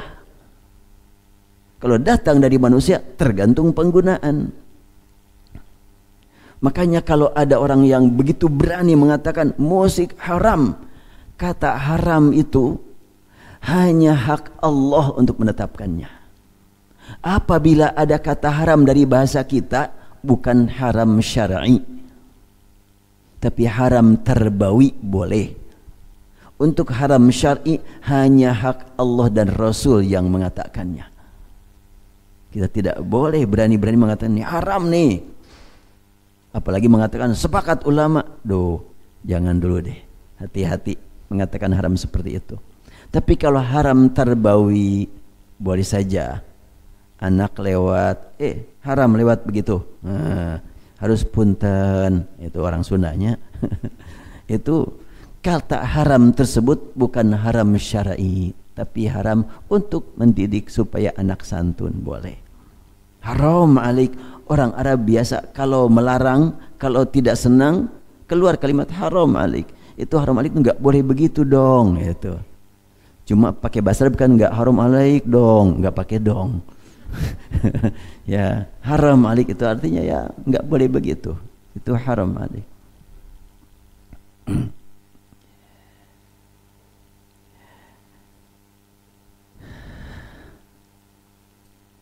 Makanya ketika kalimat haram kepada musik, bahkan dikatakan sepakat ulama, ternyata sekian ulama meminta mana dalil yang sharih yang mengatakan musik haram. Alat musik ada pembahasan, musik tidak ada pembahasan dalam hadis, dalam Al-Quran. Alat musik ada, yaitu yang pernah dibahas, Rasul bersabda, la yakunanna min ummati aqwamun yastahilluna al-hira wal harira wal khamra wal ma'azifa. Itu bahasan sudah saya sampaikan pada pertemuan yang lalu. Rasul menegaskan akan datang beberapa kaum ya yang menghalalkan apa? Al-hira. Nah, ini dia hadisnya. Menghalalkan al-hira wal harira wal khamra wal ma'azifa, dan akan turun kepada mereka dari sebelah gunung sana orang membawa gembalanya, dan orang-orang fakir, orang-orang miskin, mungkin gembala cuma suruhan, cuma pengembala, bukan milik dia, kelaparan. Di situ ada pertunjukan musik, kemudian ada joget-joget di situ, ada minuman, ada lawan jenis dihalalkan. Nah, mereka lihat, wah ini orang-orang kaya tuh, pakaiannya juga pakai sutra, yuk kita minta makan, minta minum ke sana. Ternyata setelahnya datang, besok jangan ganggu kami. Maka orang seperti itu, kata Rasulullah, akan terkena hukuman fayubayyituhumullahu, mereka langsung dimatikan pada waktu itu, atau ditimpakan gunung kepada mereka, atau yang hidup-hidup dirubah menjadi kera dan menjadi babi.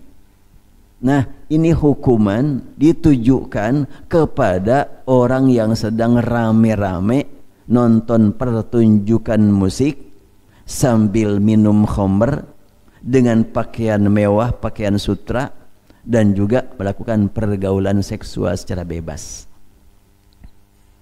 Mereka tidak mau memberi pertolongan kepada yang sangat memerlukan. Itu yang dihukum, bukan satu persatu. Akan dihukum orang yang menghalalkan musik, akan dihukum orang yang menghalalkan sutra, akan dihukum orang yang menghalalkan wanita. Kenapa dihukum? Menghalalkan wanita dengan nikah ya ibadah dong. Menghalalkan sutra ya bagi wanita halal. Rasul bersabda sambil memegang emas di sini, sutra di sini.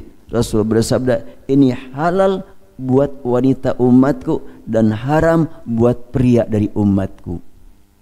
Berarti kan sutra halal buat kaum wanita. Jadi ini hadis ini adalah satu kesatuan dari awal sampai akhir. Jangan dipotong-potong. Ketika dipotong-potong wajar pemahamannya berbeda ya. Lalu ditegaskan hadis ini untuk membuktikan bahwa ma'azif haram. Ma'azif itu alat musik ya. Alat musik berhubungan dengan khamr, berhubungan dengan harir. Itu yang terancam adalah semua yang mereka lakukan itu. Tapi kalau bagian-bagian dari musik Al-Quran, menurut Said Qutb, bukan menurut saya ya, itu banyak sekali Al-Quran.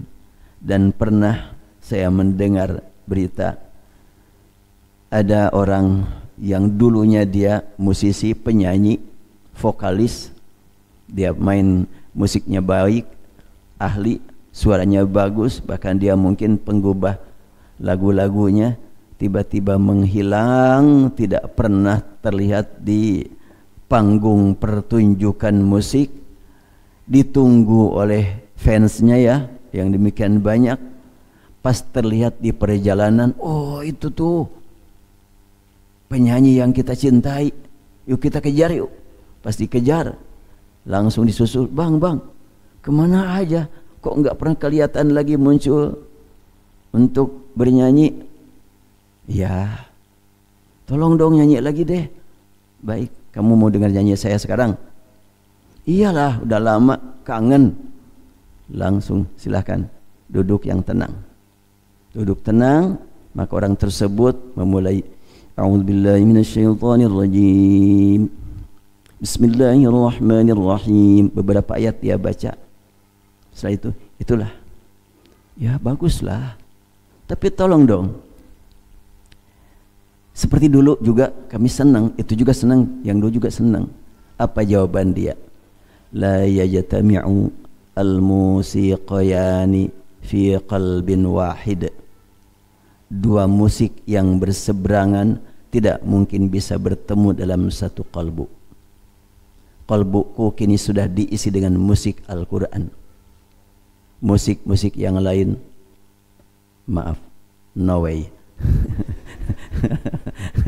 Maka yang lain gak bisa masuk, gak bisa mengendap, gak bisa menyentuh kalbuku. Kini aku sudah menikmati musik Al-Quran, kata dia. Ya mungkin dia juga melihat ungkapan Sayyid Qutb ini. Sayyid Qutb menggunakan istilah al-musik. Dan musik jelas orang Arab pun nyebutnya musik. Sedangkan ma'azif, mizmar, duf itu alat musik. Jadi jangan samakan alat musik dengan musik. Musik lebih luas. Lahwal hadis yang dikatakan Ibnu Abbas adalah al-ghina. Ghina juga harus diperjelas. Al-Quran diturunkan beberapa ayat, ada asbabun nuzul. Hadis keluar, ada asbabul wurud. Ungkapan sahabat perlu diperjelas dalam kondisi apa dia mengatakan bahwa lahwal hadis adalah al-ghina. Sebab kalau ghina secara umum adalah dinyatakan haram, bertentangan dengan sabda Rasul. Apabila Al-Imam Syafi'i menyatakan bahwa al-ghina haram, itu juga ghina seperti apa yang dinyatakan haram oleh Imam Asy-Syafi'i. Sebab kalau semua ghina haram, itulah bertentangan dengan sabda Rasulullah SAW. Jadi untuk musik dalam artian zikir, ghina dalam artian zikir, ada bukan lahwal hadis saja ghina, ada juga asdaqul hadis, ya. Ada lahwal hadis, al-ghina, ada asdaqul hadis, yaitu Rasul bersabda, innal qur'ana nuzila bihuznin fa idza qara'tumuhu fabku fa illam tabku fatabakau wa taghannau bih laisa minna man lam yataghanna bihi. Hadis riwayat Ibnu Majah dari Sa'ad bin Abi Waqqas. Rasul bersabda, Al-Quran diturunkan dalam keadaan bersedih. Bacalah Al-Quran dengan sedih. Menangislah kalian saat membaca Al-Quran. Apabila susah, upayakan cari kondisi yang membuat kalian bisa bersedih. Caranya bagaimana? Taghannau bih, baca Quran dengan irama. Itu jelas sekali. Man lam yataghanna bihi falaysa minna. Orang yang membaca Al-Quran tidak menggunakan irama bukan pengikut sunnahku untuk membaca Al-Quran. Walaupun dia paham, dia mendalam, tapi ketika membaca Al-Quran, lagi salat maghrib, Allahu Akbar, Bismillahirrahmanirrahim. Alhamdulillahi rabbil alamin. Arrahmanir rahim. Enggak begitu. Barangkali kan kayak khutbah gitu ya. Salat kayak khutbah. Sehingga waladhdallin. Amin. Amin ya. Mungkin pakai yahnya. Amin lah amin. Paling gitunya. Tentunya tidak demikian. Rasul memberikan contoh membaca Al-Quran. Dinikmati oleh perasaan para sahabat. Bulan Ramadan, 7 hari lagi Ramadan berakhir. Beliau memimpin Qiyamul Lail, menghabiskan waktu 1/3 malam. 5 hari lagi Ramadan, memimpin salat malam setengah malam. Ramadan tersisa 3 malam lagi, beliau memimpin salat malam hampir semalam penuh. Dan makmum menikmati. Lebih lagi kata beliau sendiri, hasni saut Rasul itu suaranya bagus. Berarti para jamaah bukan cuma sebatas menikmati isi ayat, bukan cuma sebatas menikmati suara Rasul, tapi juga irama yang digunakan Rasul. Karena Rasul yataghanna bil Quran. Jadi pendorong untuk supaya dinikmati oleh makmum, bacaannya tepat, penghayatannya mendalam, pilih imam yang memang punya suara yang lebih menarik, dan juga tidak sekedar suaranya bagus, irama juga perlu. Ada orang yang suaranya bagus tapi iramanya fals. Enggak pas itu, ada itu kan. Ada iramanya bagus tapi suaranya enggak mendukung. Suaranya mendukung, iramanya juga bagus, tapi napasnya 1 ayat dibagi 2, pada ayatnya pendek. Ya, ada yang begitu. Ini buat para imam ya. Mungkin juga boleh jadi kalian memperhatikan saya kalau sholat subuh Jumat, surat As-Sajdah, kan saya jarang bernapas di tengah ayat kan? Jarang, saya 1 ayat dibagi 2, jarang. Itu caranya bagaimana supaya sampai? Pertama, ketika kita membaca Al-Quran,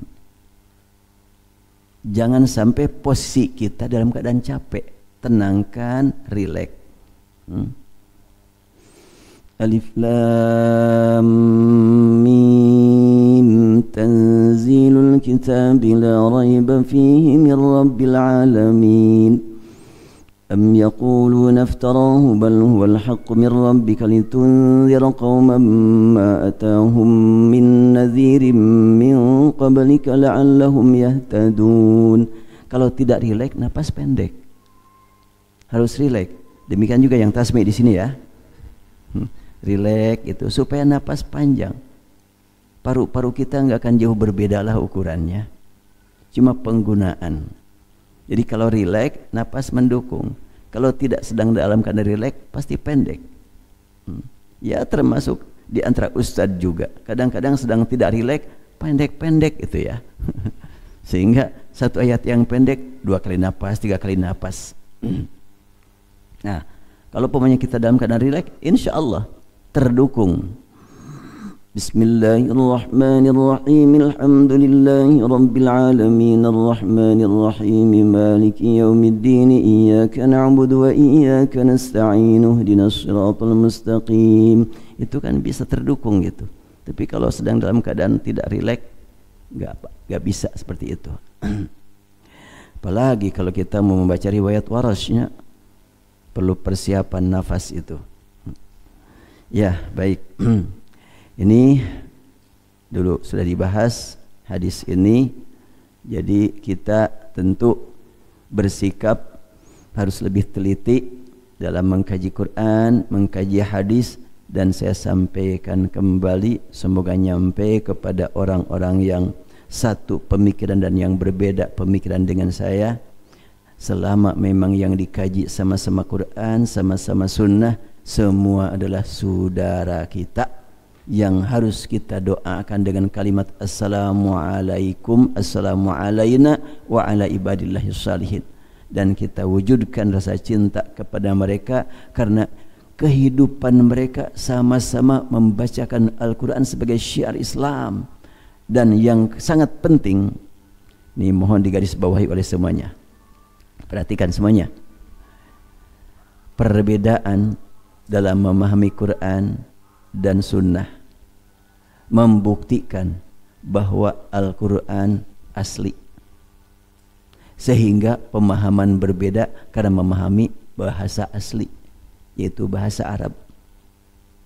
Itu salah satu bukti. Kita syukuri kita termasuk yang diberi nikmat iman kepada Al-Quran, yang terbukti di seluruh dunia Al-Quran sama bahasanya.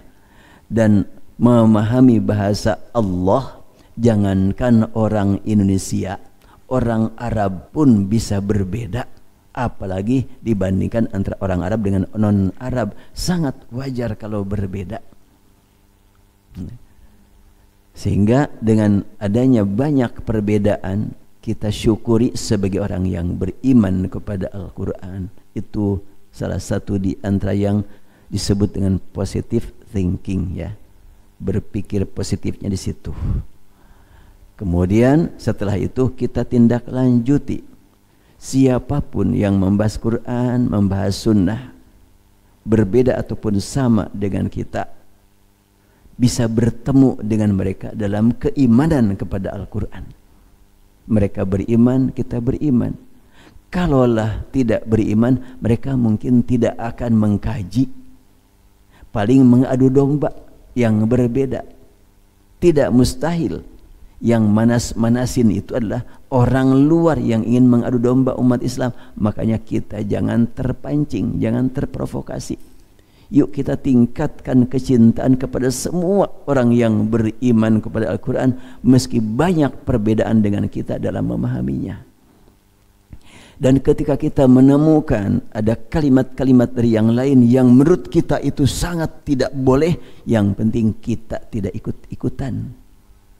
Seperti pamannya salah seorang dari mereka yang begitu gampang menyatakan ini haram, ini haram, ini haram, padahal tanpa dalil. Tapi pemikiran dia, yang penting kita tidak ikut seperti itu. Ya, ada orang yang ditanya bagaimana, dia menyatakan dalam ceramahnya, nabung uang itu haram, tidak tawakal kepada Allah, gak ada dalilnya dalam Quran dan Sunnah, haram. Aduh, begitu mudah dia mengharamkan.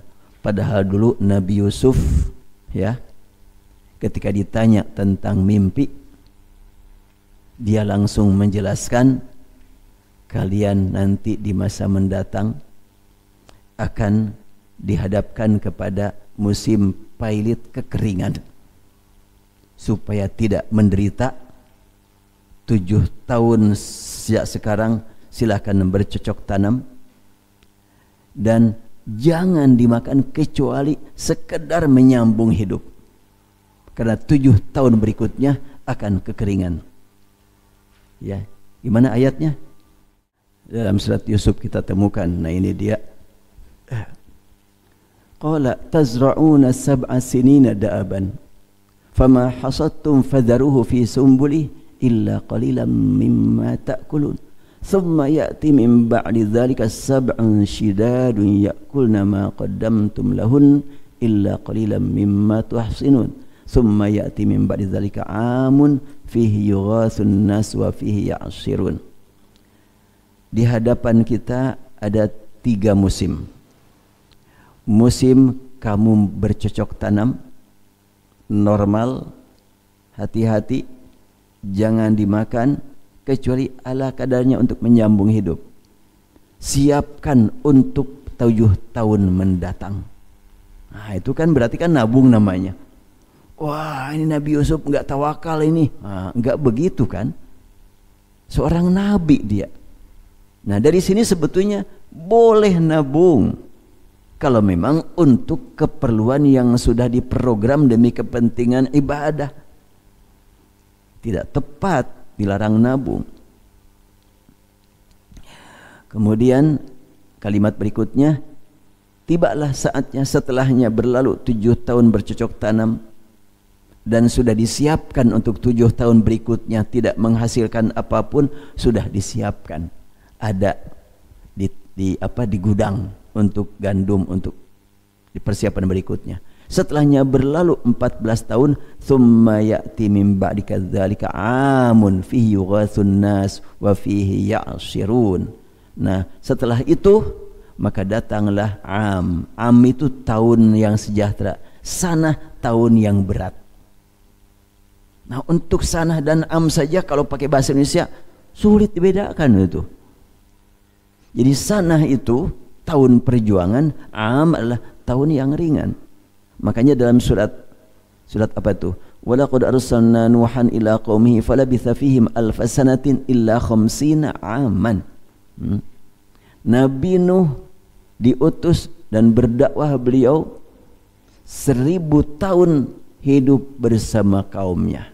Kecuali 50 am dia tidak sama dengan sebelumnya. Jadi hidup bersama kaum Nabi Nuh 1000 tahun. Yang 50 beda, berarti 950 itu adalah berat. Namun untuk 50-nya tidak seberat yang 950. Makanya kalimatnya illa khamsina aman, kecuali 50 am. Artinya yang 50 masa pembinaan, masa pengkaderan. Tapi tetap beliau berjuang selama 1000 tahun. Jadi Nabi Nuh itu bukan hidupnya 1000 tahun ya. Dalam buku sejarah para nabi, Nabi Adam sekian tahun, Nabi Ibrahim sekian tahun, Nabi Nuh 1000 tahun, itu tidak sesuai dengan ayat Al-Quran. 1000 tahun itu Nabi Nuh itu dakwahnya ya. Sejak usia berapa beliau berdakwah? Wallahu alam. Kata salah seorang ahli sejarah Al-Quran, qasil Al-Quran, Nabi Nuh diangkat jadi Rasul pada usia 300 tahun. Kayak apa wajahnya? Jangan diukur dengan wajahnya Kang Ferry, jangan. Jangan diukur dengan usia saya nih. 300 tahun Nabi Nuh dikehendaki oleh Allah untuk berjuang 1000 tahun. Berarti walaupun beliau sudah 300 tahun, wajahnya masih gagah ya. Masih bersih, masih muda. Allah Maha Kuasa. Setelah itu beliau berdakwah 1000 tahun. Setelahnya 950 tahun datang banjir yang tak terhingga, yang tak terbayangkan besarnya. Tinggallah beberapa orang yang menurut sejarah 80 orang, 40 pria, 40 wanita dibina oleh Nabi Nuh menjadi para da'i. Itu yang memakan waktu 50 tahun itu. Ya, baik. Jadi ada sanah, ada am. Kalau terjemahan bahasa Indonesia sama itu sanah dengan am. Makanya lagi-lagi saya tegaskan bahwa untuk bahasa Quran kita harus belajar bahasa. Bila memang ditemukan perbedaan, kita jangan ikut campur untuk menyerang, untuk memvonis, kecuali kalau kita punya dalil yang pasti, pemahaman yang jelas dan rinci, berlandaskan bahasa Arab yang jelas-jelas asli ya. Bahasa Arab bukan terjemah. Kita ini banyak tafsir-tafsir para mufasir terjemahnya, menafsirkan terjemah, bukan menafsirkan Al-Quran. Tapi kita harus berjuang mentafsirkan Al-Quran itu dari aslinya. Maka apabila belum mampu menafsirkan Al-Quran dari aslinya, kita ikuti tafsir yang ada. Bila berbeda, jangan sekali-kali kita menyalahkan orang lain, tapi pelajari perbedaan tersebut hingga kita syukuri, alhamdulillah Quran yang asli masih terpelihara, sehingga perbedaan pemahaman itu bukti bahwa yang dipahami adalah satu bahasa, cuma yang memahami beda bahasa. Yang memahaminya beda bahasa, wajar kalau berbeda. Wallahu alam. Baik, bentar lagi maghrib ya, kita cukupkan sampai di sini. Lumayan saya ngobrol 1,5 jam lebih, hampir 2 jam nih ya. Ya, tidak akan ada akhirnya kalau mengkaji Al-Quran. Subhanakallahumma bihamdik asyhadu an la ilaha illa anta astaghfiruka wa atubu ilaik. Walhamdulillahirabbil alamin. Assalamualaikum warahmatullahi wabarakatuh.